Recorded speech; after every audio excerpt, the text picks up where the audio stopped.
Welcome, everyone. Among you are a category of excellencies, friends, colleagues, ladies and gentlemen. And moreover, such a welcome as we have today may also be extended to a category proposed by Norway's Prime Minister in his ocean speech yesterday, all living organisms.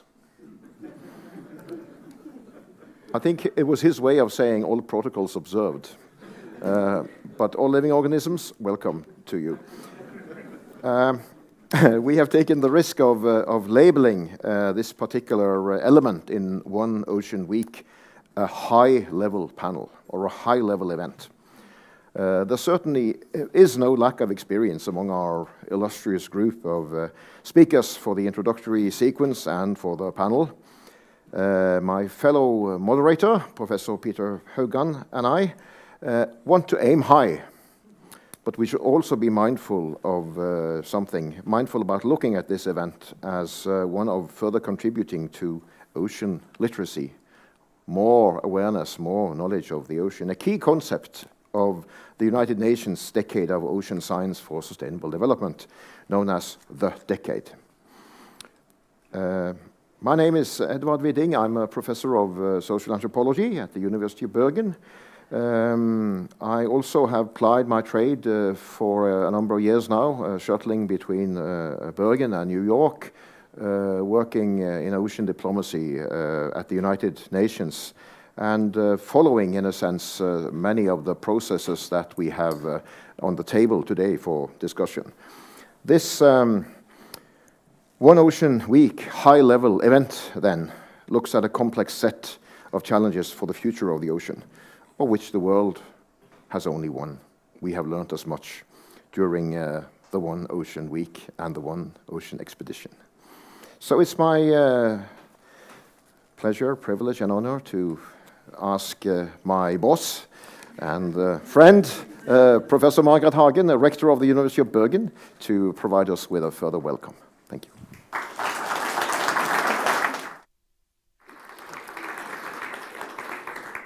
Thank you so much, Edvard, for this nice introduction. And dear all, I am the rector of the University of Bergen, and I know that there are people in the audience that does not understand Norwegian, but I am sure that they will allow me if I start what I'm going to say this evening, my short introduction, by reading a Norwegian poem.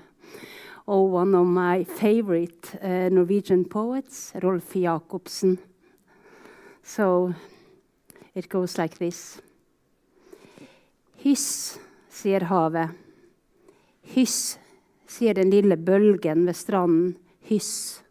Ikke så voldsomme, ikke så stolte, ikke så bemerkelsesverdige. Hyss, sier bølgekammene, som flokker seg om forbergene. Strandbrenningene. Hyss, sier de til menneskene. Det er vår jord, det er vår evighet. So, and I'm sure somewhere it is also translated to English. Dear all, welcome to this event organized by the University of Bergen and our co-organizers, the Institute of Marine Research, the Norwegian Academy of Science and Letters, and the Research Council of Norway. The University of Bergen is a university with a very strong tradition of marine research. From the very beginning, our scholarly community has been exploring the ocean, from the ocean floor and below at the Center for Deep Sea Research to the oceanic surface and its wind now at the Bergen Offshore Wind Center. We are actually world leading in Arctic and climate and also ocean research. I think we should repeat that more often and be very proud of it. So this event builds on the University of Bergen's work to bring science and knowledge to decision-making processes to protect and manage the treasures of the ocean. The One Ocean expedition shows the need for our scientists to actively bring our students out to directly observe how the ocean and the climate change is connected. And through the direct knowledge, we can better prepare our students for the challenges ahead of us to achieve a sustainable ocean. One of my favorite books the recent years is The Ocean Book of Morten Strøksnes, the Norwegian author and journalist Morten Strøksnes. And in his ocean book, Havboka, he writes, and this is about ocean literacy. He writes, "Unfortunately, the vocabulary which was previously so rich in describing the nuances of nature has severely diminished over the past decades. As the words disappear, so does our knowledge of complex ecological connections.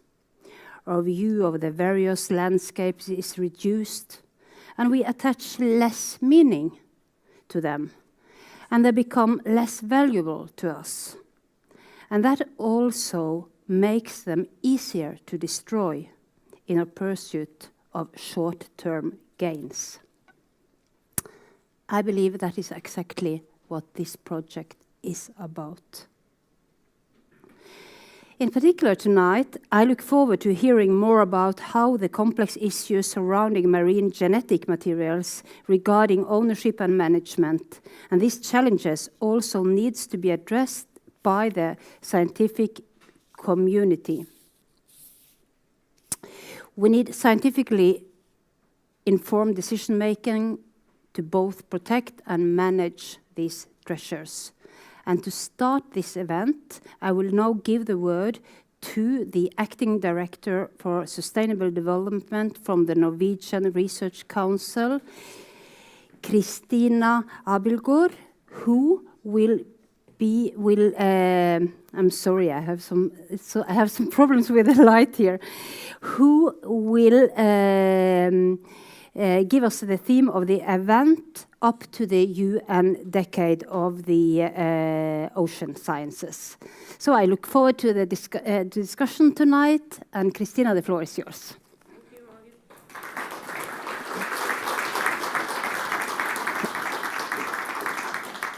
Margit. Okay, dear ladies and gentlemen, I have also the great pleasure to wish you welcome to this evening event on the ocean futures. Tonight, we are going to discuss different issues about the marine genetic resources, harvesting, and governance. These topics are of high relevance for the UN Decade of Ocean Science for Sustainable Development, and also in order to reach the Sustainable Development Goals. Maybe this Ocean Decade will make it or break it, and the research will be at core of it. The last year, there have been taken some very important steps in order to secure ocean management and to improve ocean health. For instance, last month, the world's countries reached an agreement on conservation of the marine biodiversity at high seas after years of negotiations.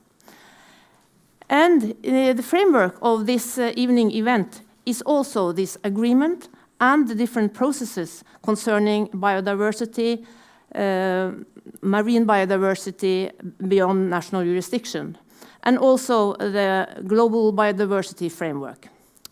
And I think you all are aware of that research-based knowledge has been extremely important in these processes that has led to the different decisions.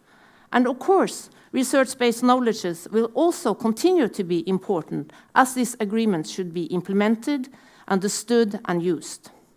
The Research Council of Norway, we do support ocean research within all these ocean areas, also those areas that are important for these processes. We do also support the UN Decade for Ocean Sciences, and we believe that involvement in this decade will bring us forward to reach the future we want.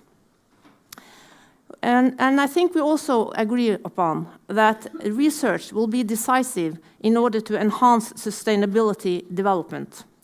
So by these words, I would also like to again wish you welcome, and I would like to quote the UN Decade of Ocean Science slogan, which I really enjoy: "The science we need for the ocean we want." Thank you, and good luck.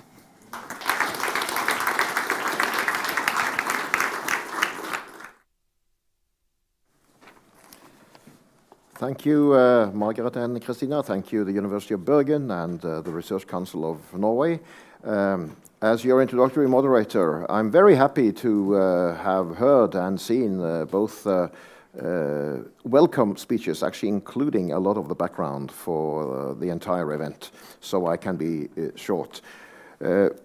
We have recently, and very recently, seen the maybe not completion, but certainly a rather broad global consensus on two very important multilateral agreements that have been under negotiation and development for years and years.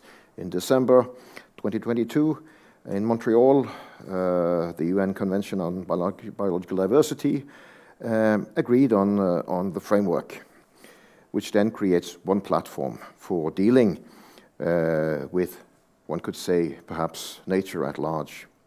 And in March 2023, this very long term that Christina referred to, the Intergovernmental Conference on Marine Biological Diversity Beyond National Jurisdiction, BBNJ for shorts, suddenly managed to reach a consensus on a most complicated agreement after 15, 16, 17, 18 years of negotiations. And I'm strongly,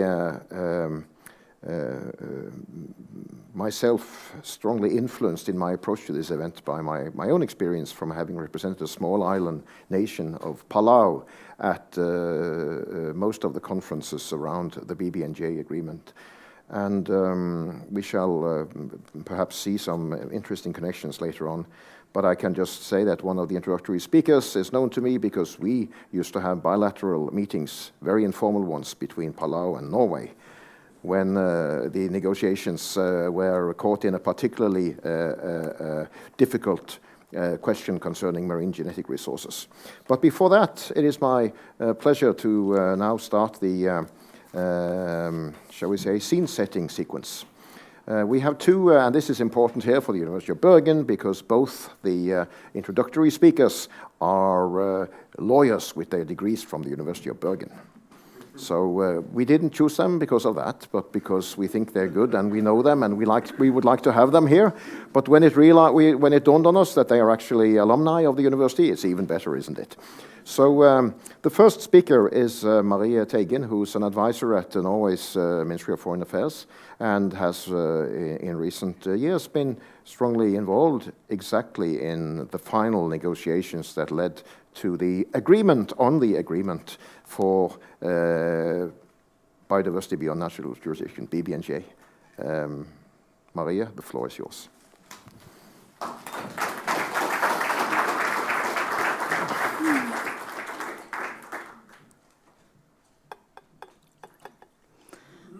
Thank you. So when this agreement was concluded in March, after almost 20 years of negotiations, it was by some described as the most important agreement that nobody knows anything about. Which might have something to do with the name. I was going to make that joke, but you already did that, so I'm sorry. I'm just going to move quickly past that. But the name isn't exactly helpful. However, this framework, or this agreement, it will create a new legal framework to conserve and sustainably use marine biodiversities in areas beyond national jurisdiction under the UN Convention of the Law of the Sea. Now, I assume that a lot of people here are very, very familiar with all of these terms, but for those who aren't, roughly speaking, we divide the ocean into areas within or beyond national jurisdiction. So this agreement is dealing with areas beyond national jurisdiction of any sovereign state, which means everything beyond 200 nautical miles, which we call the high seas. So these areas, they belong to no state, but at the same time, they belong to all states. They are part of our global commons. And these areas make up a total of 2/3 of the entire ocean. So when I say that this agreement is a very important agreement that everybody should know about, it is simply because the effect or the potential effect of this agreement is monumental. So why was there a need for this agreement? I'm sure that everybody is aware of the acute situation for the ocean, and there has been a collective recognition of this between almost all states about the decline of ocean health and the increased pressure on our marine ecosystems. And furthermore, we have UNCLOS, or the UN Convention of the Law of the Sea, which we call the sort of constitution of how we go about everything we do at the high seas. But it is lacking in detailed environmental provision, and it has been ineffective in protecting the ocean and ensuring that we're not losing biodiversity at the level which we currently are. And finally, we've also seen that ocean government, it is fragmented. We have a lot of different organizations, we have a lot of instruments, but they're not speaking together. We are lacking an overarching system to ensure that the level of government is the same throughout. So the essential question is, when an area belongs to no one, who should govern it and who should reap the benefits? So this agreement has the potential to fundamentally change the way we govern and protect our ocean. And just to say briefly a little bit about the final negotiation round, I think it's no secret that they were very, very challenging. And that's mainly due to the fact that different countries have diverging expectations as to what this agreement was meant to achieve, and different expectations. Is it about protecting and preserving biodiversity mainly, or is it equally important to create a system for the sharing of benefits from marine genetic resources? And this was a very, very sticky part of the negotiations. Furthermore, we're also trying to address the existing inequalities between developed and developing countries in accessing the potential benefits arising from the ocean. We are disagreeing about the level of ambition that this agreement should have. And it would be remiss not to say that the negotiating climate is also influenced by the current geopolitical situation. So the last negotiation session, after 2 weeks of negotiations, it lasted for 36 hours. And even during the final hours, it was still uncertain whether or not we would land an agreement. And the New Yorker, they actually had an undercover journalist who covered parts of these sessions. And he quoted the Turkish delegation as having said that it was neither physically nor psychologically possible to continue, and that Russia had warned that delegations were now losing their good-naturedness. And then, of course, some would say, how much good-naturedness were there in the first place, but I wouldn't say that. But finally, after a lot of concessions on both parts of the table, the agreement was gavelled, and all UN member states endorsed the treaty. And considering the current state of the world, the contradictory view of states and geopolitics, from our point of view, this agreement is certainly a victory for international cooperation. So, what are the major achievements of this agreement? Well, first and most importantly, we think, It creates a process for establishing marine protected areas and other area-based tools on the high seas, which enables you to safeguard fragile, biodiverse regions. And this is a major achievement simply because no global organization has ever had the competence to do this. We haven't had collective management. We have had fragmented and regional organizations being able to do it, but no overarching. And this will be a vital tool in achieving the political goal of protecting 30% of the ocean, which Gaute will touch upon later, because the obligations under this treaty will be legally binding. So it will provide you with the legal tools to ensure accountability, but also future compliance with the targets that you set in 30 by 30 agreement. Furthermore, it creates a new and improved ground rules for when you are obligated to conduct environmental impact assessment when you are planning activity on the high seas.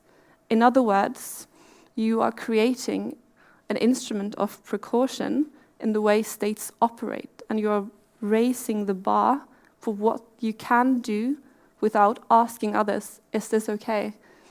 It becomes everybody's business when something is potentially harmful to the marine environment.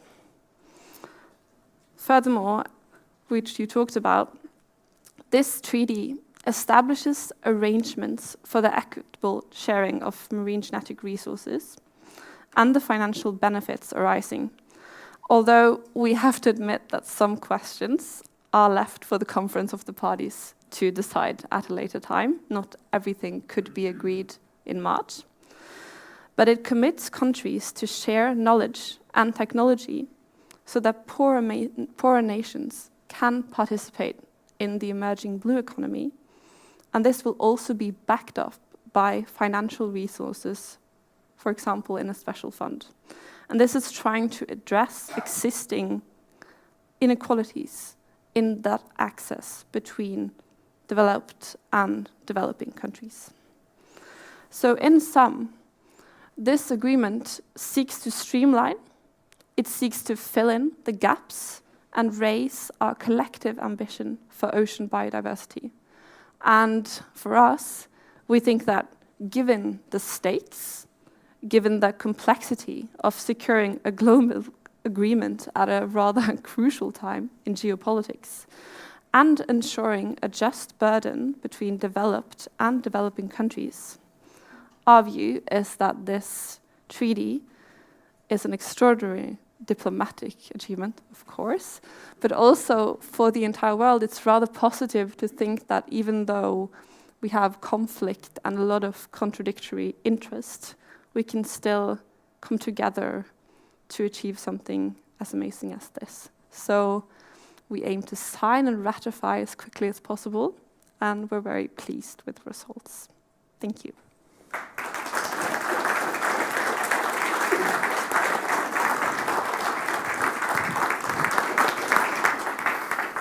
Thank you so much, Maria.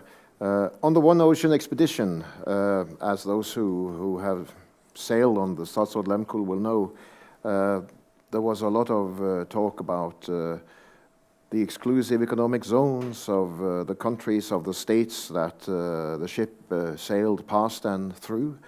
And there was a lot of talk about the area without the restrictions that exist within exclusive economic zones. The concept of the high seas was maybe not used, but it was certainly important for a particular element of the One Ocean expedition, namely that so far the ship was allowed to take samples and do very modest forms of marine research anywhere in the high seas outside of the 200-mile zones of the countries. Now, you have outlined for us very well why this is such a landmark agreement. The next introductory speaker, because we are trying to establish this connection between the biodiversity framework and the BBNJ agreement, or Havavtalen, the ocean agreement, as it's referred to in Norway, Norwegian language. So Gaute Voigt Hansen is someone who I met first at the BBNJ negotiations. And this is just to make it even more confusing. as Norway's chief negotiator in connection with the Convention of Biological Diversity, Gaute has also applied his trade at the BBNJ negotiations, indicating exactly why biological diversity and many forms of perhaps biologically diverse potential are important in that regard. So with that, Gaute, I'm honored to ask you to walk up to the table and tell us about the CBD. And perhaps you will do it with an eye towards the BBNJ. The floor is yours. Yeah, the ship has reached the shore, you might say, hopefully for all organisms, as you said previously. It's always a pleasure to be back in Bergen. So I'll tell a little bit about the CBD, Convention on Biological Diversity, and the Global Biodiversity Framework, and also I'll touch upon the interconnections with the BBNJ a little bit as well. So of course nature is in crisis, and this includes marine biodiversity as well. Ecosystems are on the brink of collapse, and 1 million species are threatened with extinction. We have evidence on this. The IPBES Global Assessment from 2019 identifies 5 main drivers: sea use change, harvesting, climate change, pollution, and alien species. And behind these, of course, there are what we call indirect drivers, which is basically the way we human beings do things. And the negotiations on the Global Biodiversity Framework took 4 long years to conclude, including a pandemic. And the framework builds on the IPBES findings and also other source material as well, of course. And the negotiations, they seem to fail. Last summer, we had 1,800 points of departure in the negotiation text. I mean, clearly there was nothing we could give to ministers to decide. We have a former minister here. I mean, if you would give him something like that, I mean, that would make his job very difficult. So when we started the meeting of the parties in Montreal just before Christmas last year, we were making very hard efforts to clean up. But it was clear that we weren't going to make it without the ministers present. So when we, against all odds, succeeded with landing an ambitious agreement, it was partly due to a very energetic Norwegian Minister of Climate and Environment and a very clear strategy of engagement. The tide turns when 6 ministers, divided in 3 pairs, are appointed by the Chinese president to deliver him a clean text within 48 hours. So the task to clean the Global Biodiversity Framework was given to Canada and Egypt. The resource mobilization and capacity building task was given to Rwanda and Germany. And digital sequence information, which marine genetic resources is a part of, or the ocean genome, which might also be called, was given to Norway and Chile. And Norway and Chile finished its task first after consulting with other ministers, leading by example, putting pressure on the other minister pairs. So within 48 hours of immensely hard work, we had a package of clean text. So this shows how you can actually resolve very difficult issues by elevating them. And after some adjustment from the president, it was miraculously approved by the plenary. And you maybe saw the photos and the footage from that moment. But we did not stay awake for 36 hours, as we did in New York. We merely stayed up for 24 hours. But still, So, to the outcome. This was, as the BMJ as well, a victory for UN environmental diplomacy, no doubt about it. As I said, the outcome is ambitious and in line with what the IPBES and other scientific findings tells us what needs to be done. Whether it is realistic depends on all of us. The framework can definitely push transformative change if we want it to. What is then the main outcome of the Global Biodiversity Framework? So, towards 2050, to substantially increase the area of natural ecosystems, reducing extinction risk, and also maintaining genetic diversity and the ocean genome, use biodiversity sustainably, and make sure that benefits from marine genetic resources, including genetic sequence information, for instance, medicines and other innovations, are shared fairly and equitably.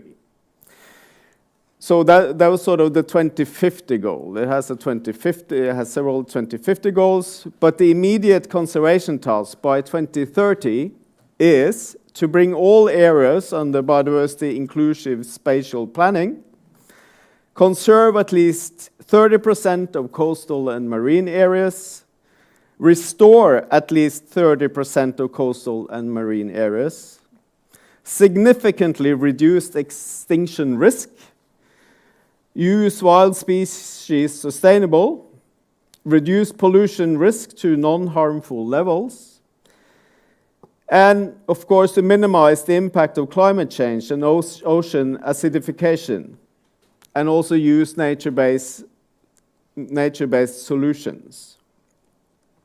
So there's much more than this in the framework, but these are merely the conservation highlights. Going over to the sort of interconnections with the BBNJ, the BBNJ Oceans Treaty, which Marie talked about, deals with the same subject matter, specifically for the high seas in a legally binding way. The global 30% conservation target will, of course, be a common endeavor for both instruments, as well as conserving and sustainably using the ocean genome. Securing consistency and integration across the instruments will be key. And the need to describe ecologically and biologically significant marine areas, which are basically special areas in the ocean for biodiversity, cannot be understated. The new implementation mechanism or structure, that is, under the Global Biodiversity Framework, with regular biodiversity stock takes, similar to what we have in the Paris Agreement, should show how we are progressing on a global level. And lastly, the mechanism and the fund on digital sequence information, again, this ties in with the ocean genome, is to be finalized in Turkey in 2024. And this will hopefully be designed in a mutually supportive manner with the BBNJ. And here it also ties in with what Edward mentioned about the diplomatic exercise we had between Norway and Palau to try to find the key to unlock a very difficult issue in the negotiations, which was about traditional knowledge and how it relates to marine genetic resources. And it does sound like a very technical exercise, but it was very important to find that key, and we did so. So, lastly, on transformation and funding, because those are very difficult issues to deal with, also across the two instruments. Conservation, sustainable use, and fair and equitable benefit sharing depends on transformation. Proper funding is necessary, and in the words of Target 14 of the Global Biodiversity Framework, ensure the full integration of biodiversity, progressively aligning all relevant public and private activities, fiscal and financial flows with the goals and targets of the framework. You have similar wordings in the Paris Agreement as well. This can basically drive transformational change. The 500 billion US subsidies that affect biodiversity negatively are to be phased out or eliminated. While the funding we need for biodiversity must be increased to 200 billion US dollars from all sources by 2030. And as part of this, total biodiversity-related international financial resources from developed countries must be increased to US 30 billion per year by 2030. It goes without saying that this is an enormous task, but definitely necessary. So there is a balance in this agreement. There is no common but differentiated responsibility. All have to contribute. All parties must conserve and sustainably use nature, but the deal reflects that developing countries need assistance to do their share when they are not capable of doing so. Thank you.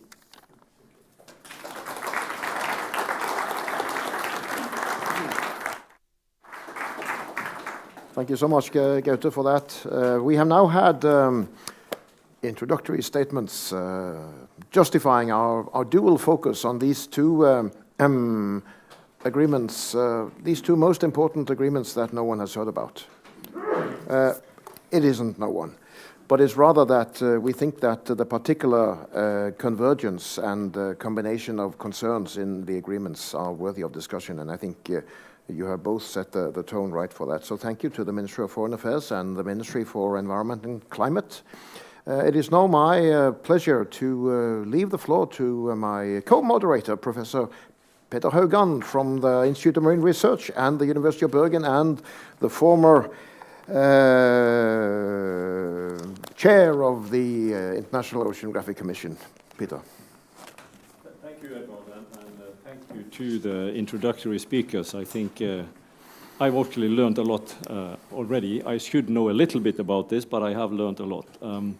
And thank you all for coming, and for the thousands of people who watch us online. I'm sure there are many out there. Briefly, I am not an expert on this. I have been chairing the Intergovernmental Oceanographic Commission, as Edvard was saying, and I took part in some of the BBNJ negotiations as a representative of that organization. We tried to answer questions on science, and that would inform the negotiations. And as you noticed, perhaps from the two introductory speeches on CBD, we have a panel, IPBS, Intergovernmental Panel on Biological and Ecosystem. And BBNJ is something else. That's a negotiation as an implementation of the United Nations Convention on the Law of the Sea. And there isn't a body, like, for example, for climate, IPCC, that exists to support the negotiations that have been going on. So we will then see how it proceeds from now on. Well, now we have had that. Now we have a distinct pleasure of introducing four panelists that will come up here once we have been able to get the technology ready for them. The first of them is my dear friend Peter Thomson, the United Nations Secretary General's Special Envoy for the Ocean. So if you'll take a chair here, Peter. I think for most of us, Peter doesn't need more introduction. I've known him in particular when he helped us get the United Nations Decade of Ocean Science for Sustainable Development going back in 2017. He was instrumental in that and has been sort of key to the implementation. Then he was the president of the United Nations General Assembly, and later then became the special envoy for the ocean for the United Nations Secretary General. Really key person for all of these processes. And then we have Vidar Helgesen. He is presently the CEO of the Nobel Foundation in Stockholm. You may ask, what is the relevance of that to BB&J? Not only is Vidar a lawyer, he is, not only is he former Minister of Climate and Environment in Norway. Not a lawyer from Bergen, though. No, I didn't mention where you were from. But I also think his experience as leading the work to the establishment of the high-level panel for sustainable ocean economy is quite relevant here, in fact. And he was really instrumental in getting that going. And for those of you who were present yesterday or listened to the government's ocean conference, bringing the ocean panel home was the topic there. So there were other topics than we will discuss today, but it shows the significance of that work. And then we have Henrik Harbo from the Ministry of Foreign Affairs in Norway. He has taken over the role as the Prime Minister's Sherpa in this high-level panel, and he's been working on that for quite some time now, and he's co-chairing then the Sherpa group. Each of the prime ministers or presidents in the panel have a personally represented Sherpa who actually run the panel, do the negotiations, and then feed back to the heads of state. So he's key on that and working on all kinds of ocean issues that relate to that. And he's an economist by training, right? So we have quite a varied background here. I'm a physical oceanographer by training and ocean science background. And then we have, last but not least, Lise Øvreås. Please come forward. She's the president of the Norwegian Academy of Science and Letters in Norway. She is also a professor of biology at University of Bergen, working on, well, here, marine genetic resources, but a lot more than that, marine biology, marine microbiology, very many issues. So with that, now we are going to get Edvard back, and we're going to sit down, and we'll try to entertain a discussion here. And if we get into very difficult issues about CBD or BB&J, or if the two people on the front row here say that, you know, if you start waving your hand, you want to take the floor and correct us, please do so. We may need to call on you to steer this process right. So we are going to try and have this in a very informal setting. You're not sort of representing, very specific groups here. We're trying to entertain a discussion. Edvard is a social anthropologist, I'm an ocean scientist, and we have a varied background. We're all trying to wrap our head around what this really is. And with the introductions we know more, but we're trying to also discuss what is the significance, how are we proceeding. So I won't spend much more time on introduction. I think we heard these two developments. I would also maybe mention last year there was the World Trade Organization agreed on illegal fishing, some measures for that. We have actually had a lot of things happening on the intergovernmental scene when it comes to the ocean lately. So this is a good time to step back a little bit and think, so what is the significance of these legal instruments and treaties, and how do they relate to the future ocean? How will this help us, or to what degree will it help us in the future? So Gaute alluded to this, but how are actually these two connected, the CBD and the BB&J? Does anybody want to make a sort of an introductory statement? How do you see that? Maybe Peter, how do you see the linkages between them? Well, are we on air here? Yeah, can you hear me up there?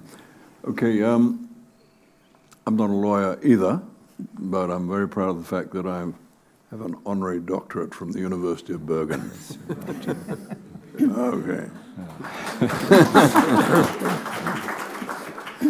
I think you have to see their relationship of these two agreements in the context of that suite of agreements that have been finalized but also underway over the last year. And I started in Nairobi with the UNEA decisions to get a legally binding treaty to control the scourge of plastic pollution that we've put upon the planet.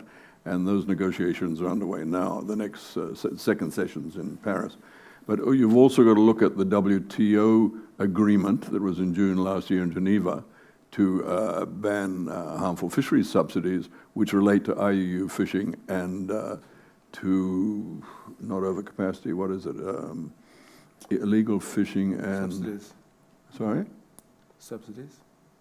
Anyway, but it's not a finished job because they've also got to agree on banning overcapacity of fishing fleets, you know, which are going out and chasing diminishing stocks of fish in the world. We overfish by 34%. So you've got to see those. You've also got to think about the International Seabed Authority, which is currently negotiating regulations for mining the seafloor. Not giving out licenses at this stage, but finalizing the negotiations for the regulations to go about mining the seafloor. So that's underway as well, because that relates closely to BB&J. And then, of course, there was a whole fleet of solutions on SDG 14 that were agreed to at the UN Ocean Conference in Lisbon last June. There's a lot of work being done on the ocean climate dialogue under UNFCCC. So there's a lot going on, and you have to see BB&J and the CBD Global Biodiversity Framework within the context of that bigger picture. How do the two relate? Look, the one that I would say I'm most interested in is 30 by 30 under the Global Biodiversity Framework. 30% of the planet, 30% of the ocean in marine protected areas within 7 years. It's a hell of a challenge when you think that we failed at 10 by 20. That's SDG 14. We were supposed to protect 10% of the ocean by 2020. We failed that. We got to about 8%. So it's a huge challenge to get to that 30 by 30. But the game changer is BB&J, because BB&J allows us to set up marine protected areas in the high seas. So that could be how we get there. And I'm thinking particularly of CAMLA in Antarctica as well. Don't know if you know about CAMLA, but that's basically the body, multilateral body that governs the Southern Ocean down there, all the waters surrounding Antarctica. And there have been 3 giant marine protected areas that have been on the table for a long time, which China and Russia have been blocking, but the hopes are that that'll start moving now as well. So I think you've got to see the whole context, but I think that the two agreements, BB&J and the Global Biodiversity Framework, do complement each other. I do worry a little bit about some of the others, such as the ISA mining. You know, you've got to imagine a seafloor. There's one legal regime. You've got to imagine a little shrimp living there under that legal regime. Maybe the ISA approves mining machines to come along, and this little shrimp, all he has to do is jump up, and he's in a totally different legal regime, because under BB&J, they might have made an MPA above that mining license. So I do worry about the juxtaposition of some of these legal agreements, but that's for us to work out. Sorry, I've been a bit long-winded. Thank you, Peter, in particular, I think, for this latter example, which kind of illustrates what the issues are and how the connectivities are. Edvard, do you want to take over? I think it was good to hear about the shrimp, Peter, because we got very concrete here now. And the concrete is always easier to understand than what is out there as possible potentiality. And we had a discussion about that yesterday, I remember. But so I wanted to put a question to Lise. I think you would be seen in this panel as our preeminent expert on marine genetic resources, what they are, but also what they may be. Because what I think is so challenging in all this is that having followed the negotiations for the BB&J agreement, it's clear that it's usually whenever marine genetic resources are discussed, they are discussed as pure potential. It's control over the rights, more or less, the entitlements to try and find out what is there. So I think also there are enormous visions by many people about what MGRs can do. They can save the world from disease. They can do anything. So maybe, Lise, can you make us more sober or more visionary, or can you give us a little introduction on this tricky thing? Because as far as I can see, it's really potentiality, isn't it? Mm. Well, I think this new treaty is very important in realizing the connection between the biodiversity but also the climate change that has been going on for such a long time, and also in the high seas where there have been no regulation, because the ocean has been really suffering for quite some time, and it has been a lot of pollution going on, a lot of climate higher temperature going on, and the ocean has really buffered a lot of this effect. And of course, there are good regulations in the area close to the shores and where the country has their regulations. We know a lot about the ecosystems there, but there is so much in the ocean and the water column, as the shrimp is happy to come up in the water column. But what we also see that the deep ocean was thought to be a desert and nothing happening there. But we also know that these are now very high diverse. They're teeming with life. It's so much there. And that's an ecosystem that is very different from the ecosystem that you have on land and that you have up in the water column. So that diversity there is things we don't know yet about. And we see they have different life strategy, different developed in different ways. And they might have then key to solve issues that we are facing today. So, and we don't know much about this, and suddenly, and most of these places are in the high seas.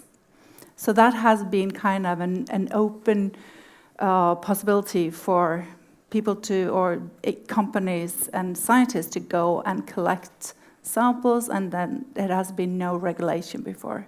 So I think that there is no regulation now, and that there is an agreement that you can really, harvest and get more knowledge in a good way. And it's also very important that we collaborate on getting these samples and getting knowledge on these ecosystems.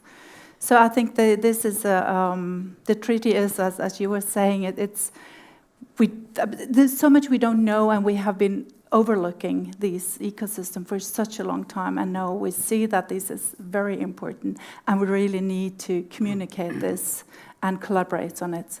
And of course, to get down there and get these samples and get access to things that might help our daily life is, again, some nations are able to do this because it's very challenging operations to do this. But then it's also very important to collaborate and to give access of knowledge and data in this. So it's, we're very happy that this is now regulated. We haven't landed it completely, but I think it's very good. But there still is a lot of it's a lot of things that needs doing. Just the deep seabed authorities, and yes, there is. It's so much we don't know, and we need more knowledge in order to also touch upon these things. Thank you for that, Lise. Can I have just a quick follow-up here? I think the BB&J agreement has a particular focus on the common heritage of humankind. We saw that it has shifted during the last stages from mankind to humankind. So that's probably a very sensible thing to do. But the common heritage of humankind then can't possibly be common heritage when it's only for it's only for the few to exploit it, because it requires such an enormous investment and set of resources. I wonder, Vidar, would you have any reflection on that? The inequality of the common heritage, in a sense. Yeah, it's one of many situations in which inequality is haunting the world. We see it in climate and climate finance. We see it in poverty. We see it in depletion of nature and the ability to replenish and restore nature. When it comes to the high seas,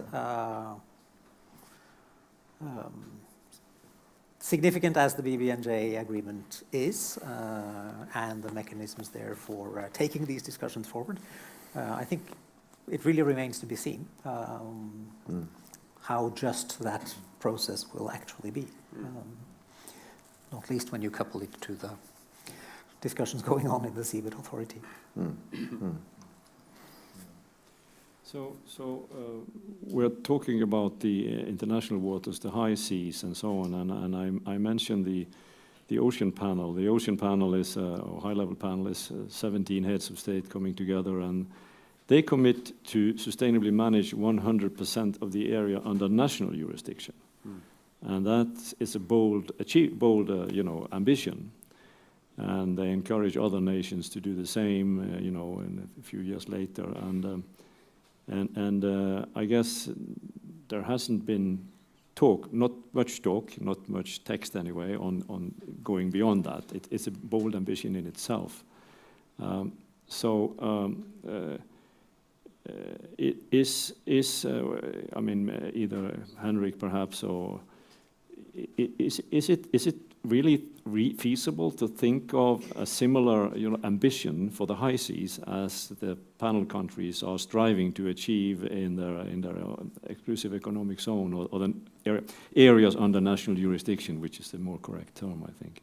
What do you think about what's realistic? We encourage other nations to do sustainable management by 2030. Can we have a realistic hope to do that in international waters? Well, that's a very interesting question, and I think that a natural place to start is within areas within national jurisdiction. And that is, as you said, the ambition of the 17 members of the Ocean Panel. Norway and Palau has been mentioned also member.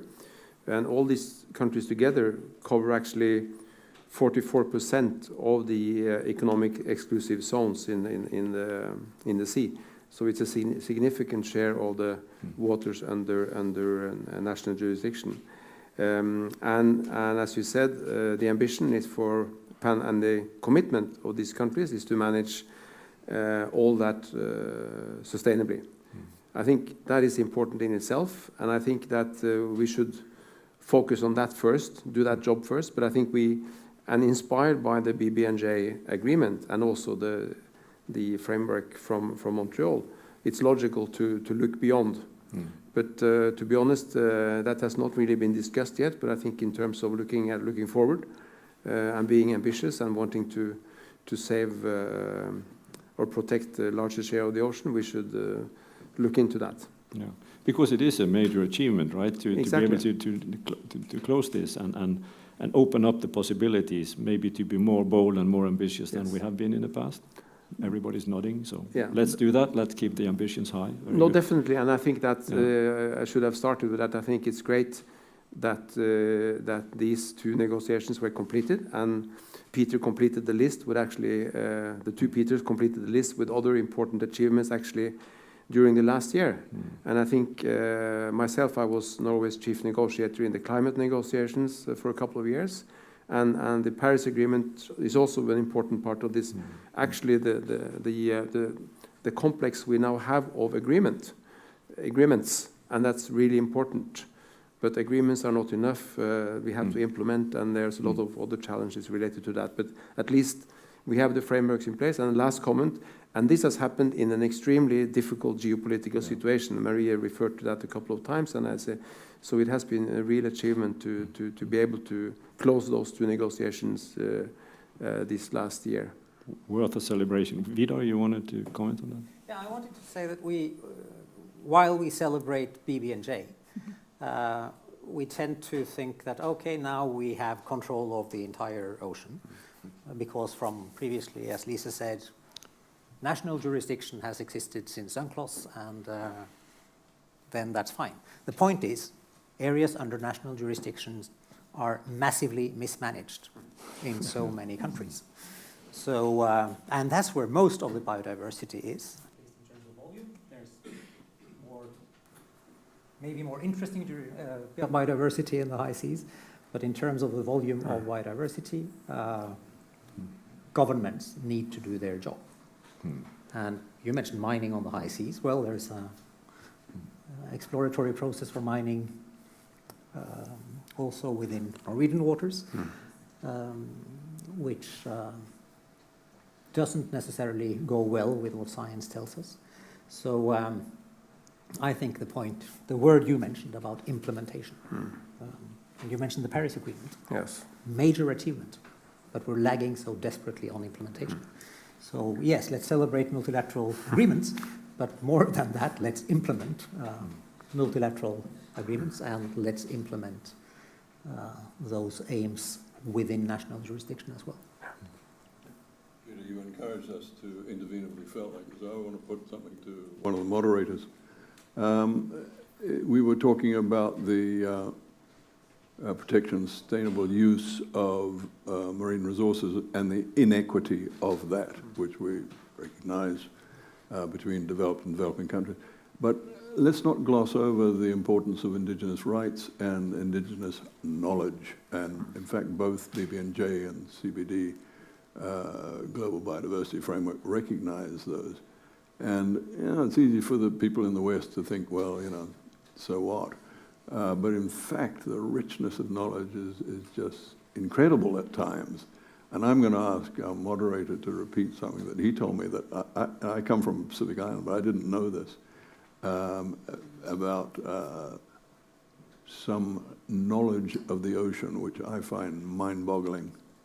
Tell us about the freshwater voyages in Marshall. Well, very briefly, during the BBNJ negotiations and the effort to try and get, in this case, Pacific Islanders' traditional knowledge into the draft treaty, more or less, or the draft text, as we called it. It was a matter of first opposing those powerful states that said that this was anecdotal.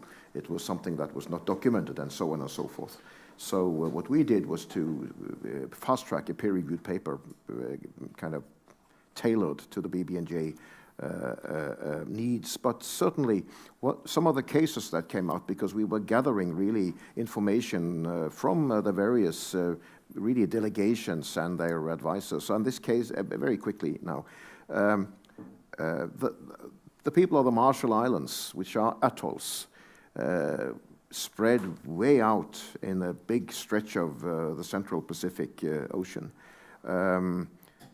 know the existence and know how to navigate to what is called seamounts, sunken mountains that are to some degree near or far from the surface of the sea.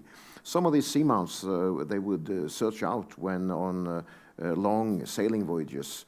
They would dive down to the seamounts they knew had emissions of cold, fresh water coming out from them, and collect that water in bamboo tubes and bring up from maybe 20 meters down or whatever. And then I remember we were asked the other night, we were thinking, how could they possibly have discovered that? Well, maybe they saw some bubbles on the sea or something, and they found out that actually this is where you get fresh water when you're out sailing. And we're talking here about 500-mile voyages. Yeah. And again, just the navigation skills and knowledge of the ocean. I mean, the Pacific Ocean is half the surface of the planet, and to discover a little place like Rapa Nui, Easter Island, how that was possible, it's just incredible. But they did. They found pretty much every island in the Pacific Ocean, referring to the Polynesian voyages. And that knowledge is, in terms of what humanity has achieved, it makes the European voyages of discovery just look like a piece of cake in comparison with what they were doing 1,000 years before.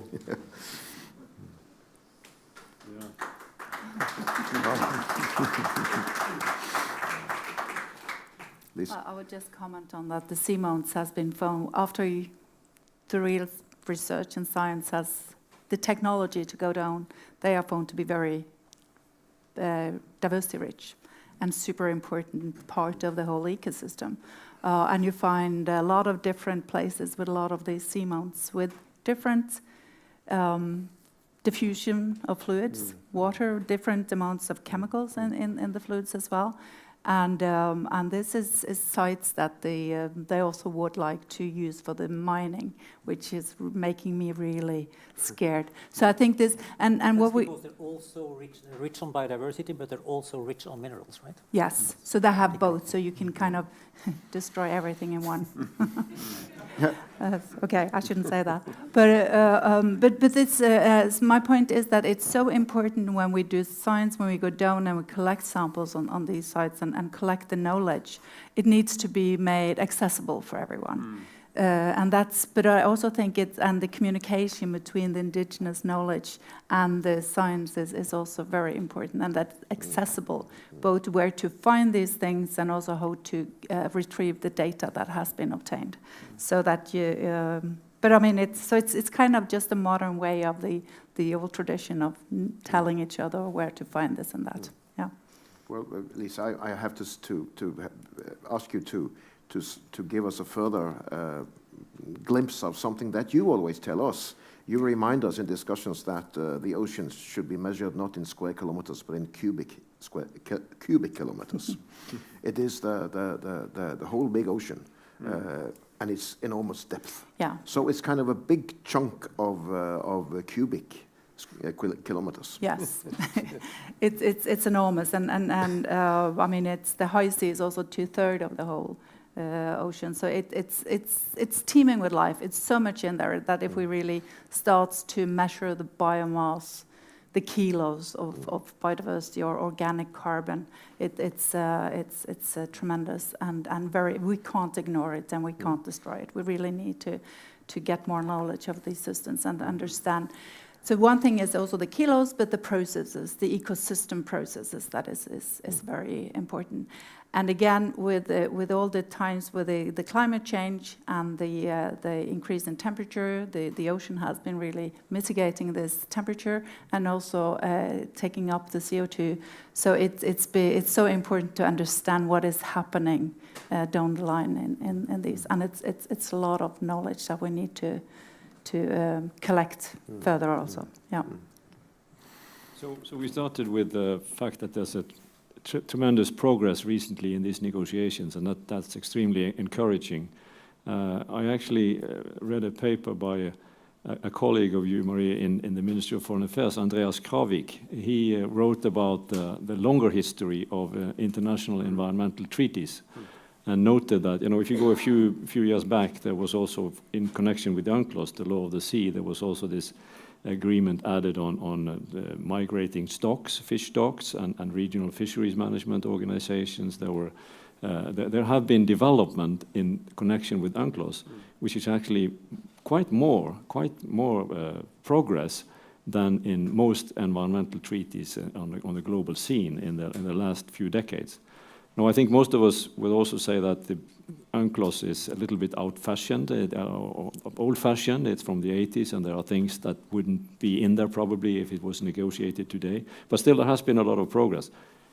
Why is this? Is this because the ocean is a common heritage of humankind, and we have a more ability to progress there and in other areas, or why do you? I think it's because ocean science is developing. You know, when I was a young guy in Fiji, if I told my parents I was going to do ocean science, they would have withdrawn my allowance because I'd just think I was going off scuba diving and having a bit of fun. But, you know, today, what's ocean science? It's more important than brain surgery or you know, learning how to send rockets to the moon. It's about the survival of humanity, understanding the science of the ocean. We've come to realize it is the most important thing. And you know, I always give an example. My hero, Prochlorococcus, because you know, WWF has a lovely panda, and it's done great things for WWF and for pandas too, actually. But my hero, you can't even see it. Prochlorococcus. So it's not a great logo, but I just keep it because it is so important. Prochlorococcus is the tiniest photosynthetic organism on the planet, and it produces 20% of the oxygen in the biosphere.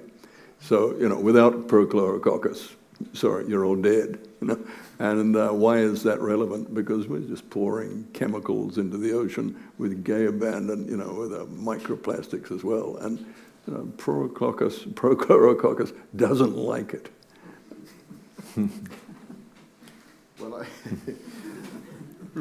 we are referring a lot to flow and shift and to pouring things in and so on. And we know that the ocean, well, there's only one, and it's all connected and so on and so forth. And I'm thinking about the law of the sea, about the high seas versus the areas that are under national jurisdiction and so on and so forth. And I remember how the small island states of the world, while negotiating the BBNJ agreement, always referred to themselves as big ocean states, and said that, listen, we have little land, but we have enormous ocean, and whatever happens beyond our borders are immediately relevant for what happens within our borders.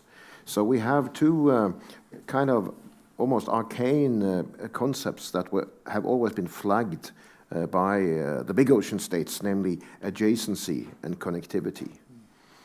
And they sound very kind of like legal fiddling with concepts, but there is something there in recognizing that whatever happens in one place in the ocean has consequences sooner or later, and probably often more sooner than later, for areas elsewhere in the ocean. So there's one ocean and it's all connected, right? Despite the fact that we have borders and maritime boundaries and all that. Yeah, this recognition process has happened quite fast. When was the first UN Ocean Conference, the one in New York with Sweden and Fiji? 2017. I was Minister of Climate and Environment.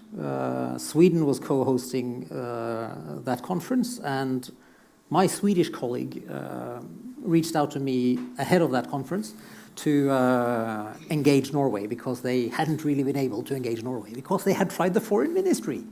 And the Norwegian Foreign Ministry is extremely proud of its law of the sea tradition. The law of the sea has been incredibly important for Norway and for Norway's wealth. So, for good reasons. They didn't really want the sustainability stuff to be put in the mix. And when you hear today a representative of the Foreign Ministry speak like that, we've come quite a long way in these 6 years. And I think the high-level panel has contributed to that, because it's about prosperity and protection and production. So it's, but it's quite interesting that 6 years ago, foreign we were being ministry opposed by the giants of the world in terms of actually having a UN Ocean Conference. USA, Russia, China, and Norway. parts of Norway, that was. And it still happened, Peter. It still happened. That's something. That's history. But Vidar's quite right. Through the Ocean Panel, I think Norway started really engaging. Yeah. So, given all this progress, I mean, the word implementation was meant, but I guess, and the geopolitical situation, we should not perhaps expect many more victories on the negotiation side of things in the years to come. So what should we do? Not right? Not right? I don't agree. I think when it comes to the environment, everybody's got children and grandchildren, whatever side of the fence you're on. That's common heritage of mankind. Oxygen, prochlorococcus, that affects you, whatever your political situation is. And remember, all of these agreements that have been reached were reached during this toxic time in geopolitics. Yeah, you're right. So optimism, but not only negotiation, also implementation, right? Right. And how do we do that? Yep, yeah. Implementation, of course. Getting back to the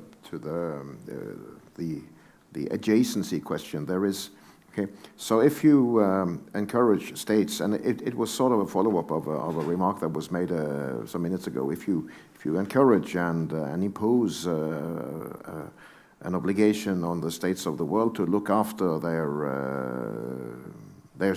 ocean, their own ocean, the ocean that is under the state's jurisdiction. Obviously, then it can't be Wild West out there beyond the national sea borders. And I think that is part of the simple conception of the need for the BB&J agreement. There really has to be some kind of order out there, because there seems to be more and more requirements for order within jurisdiction.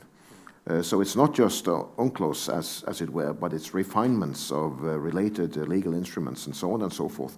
And then there becomes a great need, really, to come to grips with what goes on outside, because if not, the really big players of the world will carry on their activity just behind our borders, and disasters will unfold. Yeah, and I would say again, you know, that 30 by 30 is so important. You know, it's not a kind of a rational figure or an arbitrary one.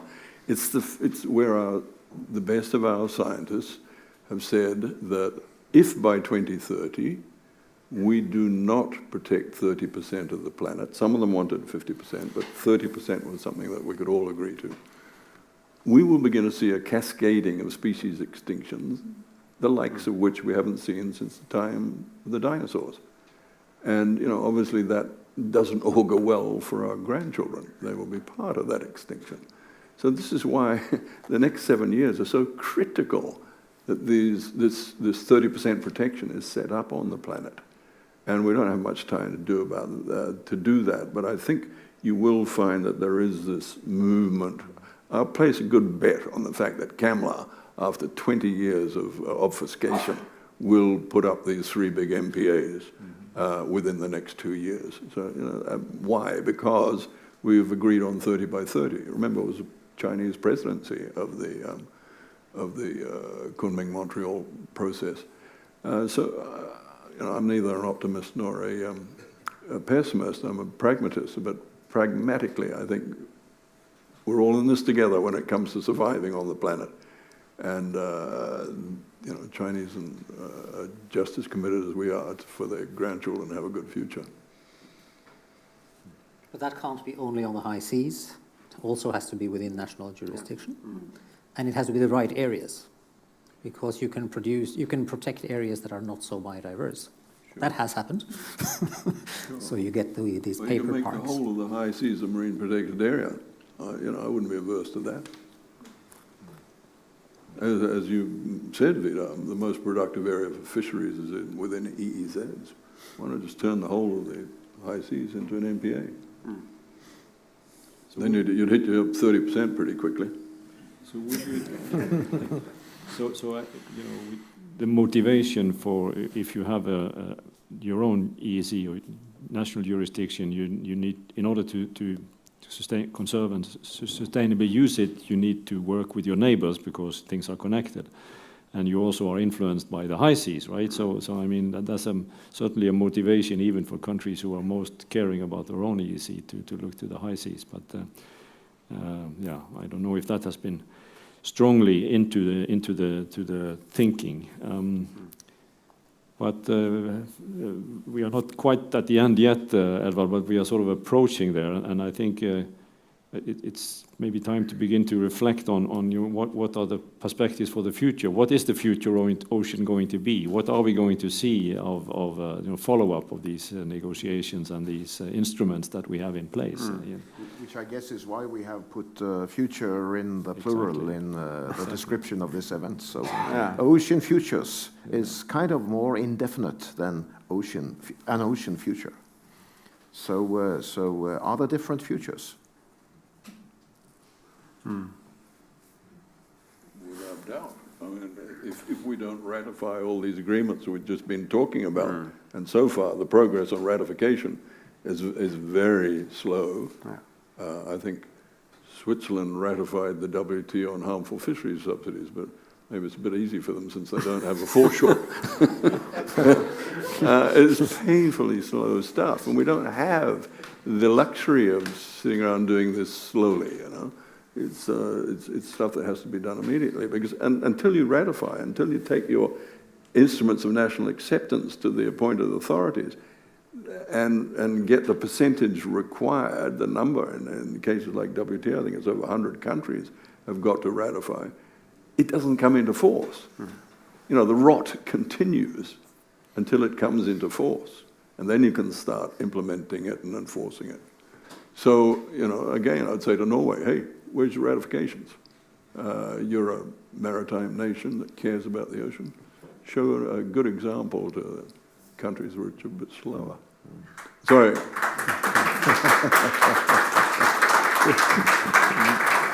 Don't think I'm giving Norway a hard time. I say this in any country I am. My job is to provoke action.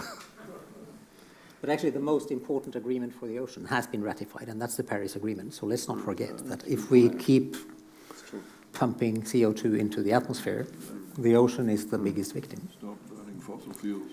And there are ocean-based climate solutions. But Henrik, your experience from climate negotiations and also the example from the Paris, you know, this is as an example of an agreement, I think, where, you know, the legally binding things seem quite easy. People are to report what they are doing. But it seems to be working. And is there a lesson there that we could apply to the wider questions that we have in front of us now? Oh, that's a big question, but I think that, as I said earlier, and it's sort of the going from, it's great to have these agreements, and actually now we have quite a complete set of agreements, and that has maybe been used as an excuse earlier, that until we have an agreement, we don't know exactly what to do and why. Now the agreement is there. Everybody is obliged to have signed up to them. They should ratify. That's very important. But then I think there's a lot to do in terms of, I guess, several elements of the agreements would need to be operationalized. What does it mean in practice? And then I think sharing experiences and good practice among countries is a very helpful way of inspiring other countries to do good things. And this is sort of some of the things that the Ocean Panel is trying to do. A strong focus on sustainable ocean planning, but also on other practical issues. And I think that we now that we have these agreements, that becomes even more important, that we show the commitment and we're actually implementing and sharing those experiences with other countries. Lisa, you are on. Yeah, I agree. The Paris Agreement is very important that we keep the track on that. And I think that then it was so good with the COP15 meeting, where they kind of say you can't discuss the climate without the ocean, and this needs to go hand in hand. So that's one thing. The other thing, I'm also kind of the restoration of 30 by 30. There are kind of two parallel stories there, because we know most of the diversity along the coast and in the national zones. We know so little about the high seas, so we don't know. It might be things that are disappearing without even knowing what they are. So I think, but it's so important that, especially that we, and Norway is not very good in actually keeping the restoration and protected areas in the Norwegian coastline, which is very important, and we need to, because we see the change in the temperature, the ocean acidification, things are happening now, and we really need to stop that process, and we need to take care of the biodiversity that we know is now disappearing. We are so close to closing this. It's kind of like a very unpopular and almost too common thing to say, you know, time flies. But I'm wondering, we have exactly enough time for each panelist to give a 1-minute pitch about something that they feel could be a good closing argument. I think some of you have already achieved that goal. I think we have had many pitches for many important things, but can we try that as an experiment? So, you know, I've talked about Prochlorococcus and I've talked about my little shrimp. I've got to find what species of shrimp that is, actually. There'll be lots of candidates, but I'll get the name of that shrimp because I think it's really important. Why am I passionate about life in the deep ocean? And thanks, Lisa, for what you've been saying about that. You know, I try and think beyond myself and my family, and I try and think about, you know, what are we trying to do here? It's about protecting life, actually. You know, this planet as far as we know, is the only planet in the universe with life upon it. There may be elsewhere, probable, I guess, but as far as we know, life only exists on this planet. And we tend to think of that as Homo sapiens, and call the ocean our ocean and call the planet our planet, and misguided stuff like that. I always have this vision of sort of octopuses in about 10,000 years' time, sitting on a beach with sunglasses on with their martinis after we've long been extinguished, saying they used to call it their ocean.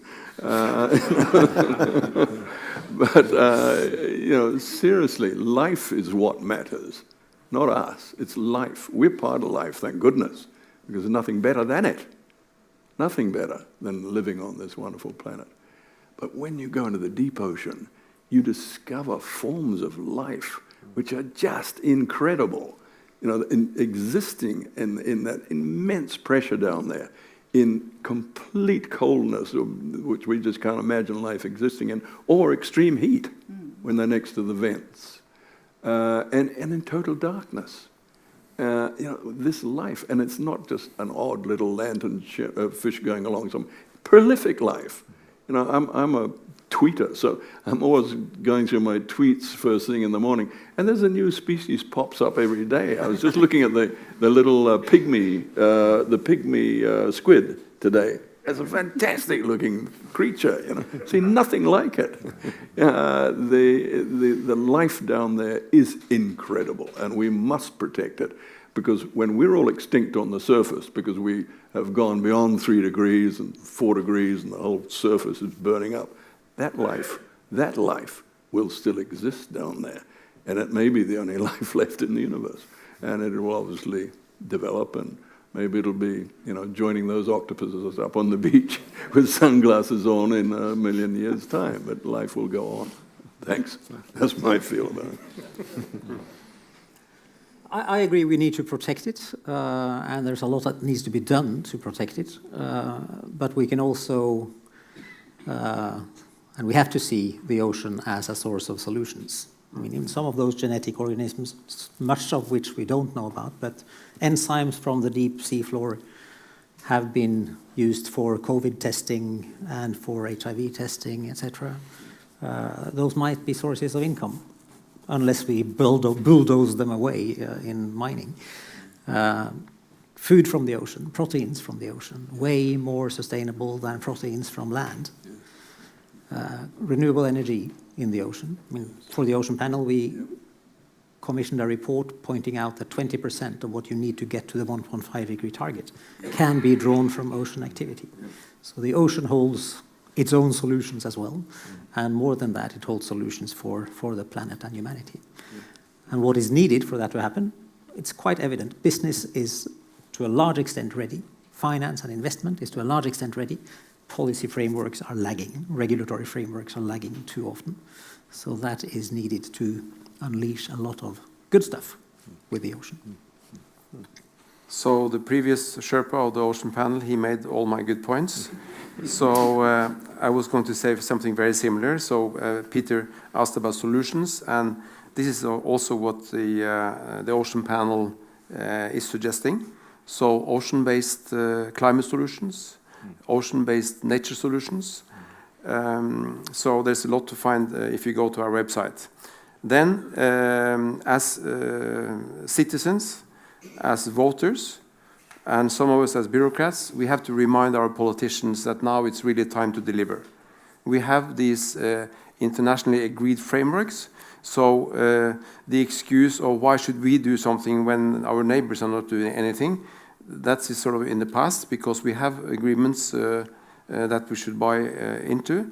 We need to ratify them, deposit the instruments needed, and then also implement this as national policies. And we have the power. We are citizens, we are voters, and some of us are bureaucrats, it's also our job to do it. So let's get to work and deliver. But not in 1,800 points, only 3 points for the politicians. Lisa, yeah. Well, I think Peter took a lot of my points, because as a microbial ecologist, I just would say, yes, this is the microbes are super important in driving these systems. And of course, I've been sitting on a ship with ROVs going down to the dark ocean for kilometers, and then suddenly you come to one of these vent systems. You see it's full of life, exotic life. It's so exciting. And this is ecosystems with either very cold temperature or 250 degrees, and you see a whole ecosystem so active and so productive. And I have extracted organisms from this and see that they have new ways of living that we have never seen before and would never think of happening. And then when processes that one organism can't do, two organisms go together and they do it. So it's just, as a biologist, this is just so fascinating and so exciting. So I really want, and I've seen the ocean being a reservoir for this, and I've also seen the ocean being giving answer to a lot of the questions. And you were mentioning also the food from the ocean.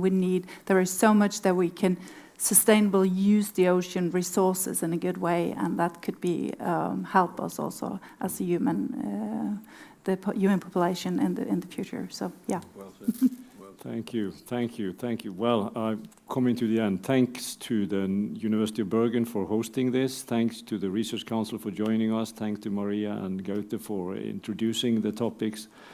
Thanks to all of the panelists. Edvard, you want to have a closing word? I think this has been wonderful for me. I think with the kind of discussion that we're having here, you know, you can go out and read the text and you can try and get into what this is all about. But I mean, having a conversation around it, for me, that's one of the most useful ways of getting to understand this and getting the different views on what this is about and how we can move forward. So for me, this has been useful. Thank you very much, all of you. Edvard? Thank you. Just a final comment, perhaps. Wise poets have argued that perhaps the ocean has the most and greatest diversity of stories. And I think it is far beyond what we sometimes hear, that we know less about the ocean than about the moon and those kinds of things. It's really about the sheer depth of stories, phenomena, surprises that can emerge from the ocean, not only from its deepest places, but there is a continuing diversity of potential surprises that we may get from the ocean. And in that sense, I think tonight has been a very exciting event for almost storytelling. Stories are the best we have in terms of representing worlds that we may know and may not know. And I think somewhere in that domain of finding the stories and knowing that there are more stories to be told from the ocean, that's where we should be. Thank you so much to all of you.